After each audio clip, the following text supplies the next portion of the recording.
And for now, let's talk to James in Canada. James, what you got for us today? Hello, boys. How you doing? Doing well. Oh, that's good. Oh, yeah, I wanted to talk about Jesus. Please do. What's on your mind? Can you hear me? Okay. I'll tell you what's going on. There's two verses I'd like to mention. One are in the Old Testament and one's in the New Testament. Isaiah 7:14. You know it. Mm-hmm. Isaiah 7:14, not off the top of my head. Okay. A virgin shall give birth and call his name Emmanuel. Okay. Matthew, verse 1. 1, section 2, or whatever they call it, says the same thing. A virgin shall give birth and call his name Emmanuel. That was his real name. Okay? So his real name is actually spelled with a J. And his true teaching... Jisrael? I don't know what's called. No, J. Jemanuel. Spelled with a J. No. Okay. You still pronounce it as Emmanuel, but it's spelled with a J. Okay. You can find these two teachings anywhere online, on YouTube, on the internet.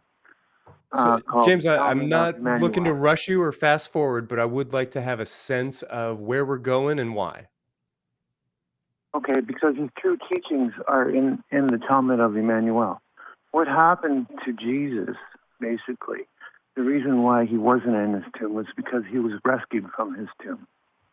He was rescued from his tomb. There are clues in the Bible that where they say they brought healing salves and not into his tomb, right, for his wounds.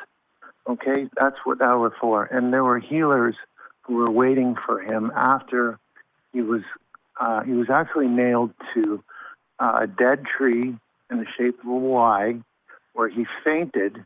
He was only on there for 6 hours, brought into the tomb. The healing salves are brought in. The healers from the east were the James, you're making all these claims, but we haven't yet arrived at a reason to think that any of this stuff is true. You might as well, be telling me about Harry Potter's third year at Hogwarts, man. What are we talking about? It is true. We're talking cool. about How do we know? the teachings of the man called Jesus. Yes. How do we know that any of the things that you have shared with us are true? The original teachings were found in his original tomb. And how do we know that any of this is true?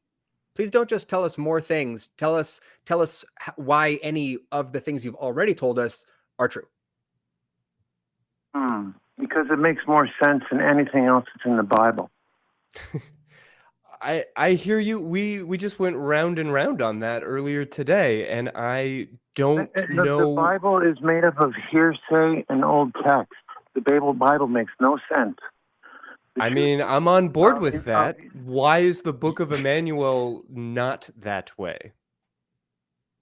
Because it's his true teachings. You have to read it to understand it. Do you, okay. James, do you appreciate that there's a distinction between a claim and the evidence presented for the claim? If I tell you that there are flowers in my backyard and that fairies planted them there, and if you were to ask me, how do you know that's true? If I said, well, because it makes more sense than if the fairies weren't there.